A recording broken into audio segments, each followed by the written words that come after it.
एक दो नहीं बल्कि पूरे 15 देश ये कह रहे थे कि साथ आओ, साथ में काम करते हैं। लेकिन प्रधानमंत्री मोदी ने न केवल अलग राह को चुना बल्कि भारत की विकास गाथा में अपने फैसले से एक नया अध्याय जोड़ा।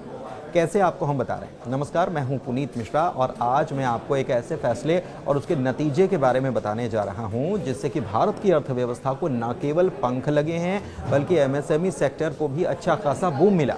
GTRI यानी कि ग्लोबल ट्रेड रिसर्च इनिशिएटिव की एक रिपोर्ट सामने आई और ये रिपोर्ट बता रही है कि भारत ने RCEP से बाहर निकलने का जो फैसला किया था वो बिल्कुल सही था। और अब ये RCEP होता क्या है, इसका फुल फॉर्म क्या होता है, इसको समझना पहले ज़रूरी है। रीजनल इकोनॉमिक कॉम्प्रिहेंसिव पार्टनरशिप इसका फुल फॉर्म है। इसे ऐसे हम समझ लें कि एक बड़ा मुक्त व्यापार समझौता है जिसमें 10 तो आसियान देश हैं और 6 व्यापारिक भागीदार शामिल हैं, जिसमें चीन, जापान, दक्षिण कोरिया, ऑस्ट्रेलिया, न्यूजीलैंड और भारत हालांकि वर्तमान में अभी नहीं है, इसके सदस्य माने जाते हैं। और अगर इन सब की बात कर लें तो दुनिया की कुल GDP का 30% और दुनिया की आधी आबादी का ये प्रतिनिधित्व करते हैं। तो फिर भारत 2009 में से अलग हो क्यों गया था? उस फैसले के बाद अब सामने जो नतीजे आए हैं, जो रिपोर्ट आई है, इसका जवाब हम आपको बता रहे हैं। दरअसल GTRI के रिपोर्ट में ये बात कही गई है कि इस ट्रेड ग्रुप में शामिल होने से व्यापार घाटा जो है भारत का बढ़ सकता था दूसरे देशों के साथ। और सबसे अहम ये कि ख़ासतौर से 2 देश के साथ ये ज़्यादा बढ़ सकता था, चीन के साथ ये और ज़्यादा हो सकता था।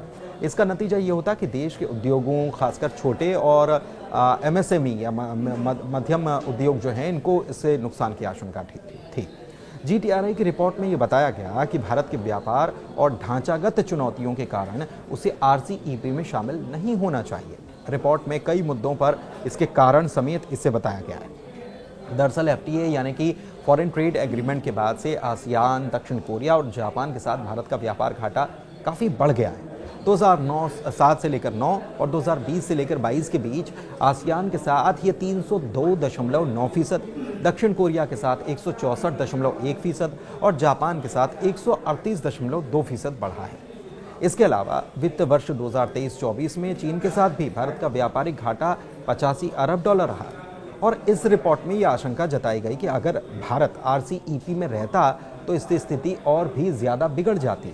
इसकी वजह से चीनी सामान दूसरे सदस्य देशों के रास्ते भारत के बाजार में आसानी से अपने पैर जमा लेता। और जाहिर है कि अगर टैरिफ मुक्त आयात की अनुमति मिलती तो भारत के छोटे उद्योगों को बड़े चीनी उद्योगों से मुकाबला करने में मुश्किल हो सकती थी, क्योंकि बहुत सस्ता सामान चीन की तरफ से आ जाता है। तो ऐसे में भारत के जो उद्योग हैं, मध्यम उद्योग या छोटे उद्योग, उनके लिए बहुत मुश्किल हो जाती, इससे कि घरेलू उद्योगों को नुकसान भी होता।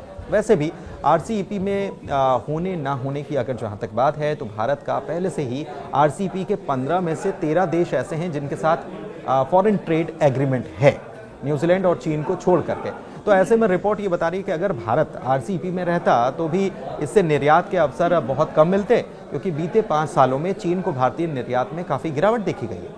इतना ही नहीं, GTRI की स्टडी उन दावों को चुनौती देती है जो कहते हैं कि RCEP में शामिल होने से भारत को ग्लोबल वैल्यू चेन यानी कि GVC में शामिल होने में मदद मिल जाती, क्योंकि हम आपको बता चुके हैं कि आसियान, जापान और दक्षिण कोरिया के साथ लंबे समय से फॉरेन ट्रेड एक एग्रीमेंट होने के बावजूद भारत GVC में एक बड़े खिलाड़ी के रूप में उभर नहीं पाया था। और इसका कारण धीमा पोर्ट क्लियरेंस और ease of doing business ranking का कम होना जैसे मुद्दे रहे। बताएं कि नीति आयोग के CEO ने हाल में सुझाव दिया कि भारत को बड़े व्यापार क्षेत्रों तक पहुंचने के लिए RCEP में शामिल होने पर फिर से विचार करना चाहिए। हालांकि रिपोर्ट में जोर देकर यह कहा गया कि ये फायदे जोखिमों से ज्यादा नहीं हो सकते, खासकर कृषि और MSME जैसे कमजोर क्षेत्रों के लिए, क्योंकि इनको बढ़ावा देना ही तो सरकार का काम है। तो कुल मिलाकर कहा जाए तो RCEP को लेकर मोदी सरकार की जो पॉलिसी रही, उसके चलते भारत बहुत बड़े नुकसान से बचा भी है, और बल्कि कहीं ना कहीं हम ये कहें कि MSME सेक्टर को भी इनडायरेक्ट रूप से इसका काफ़ी फायदा भी हुआ है।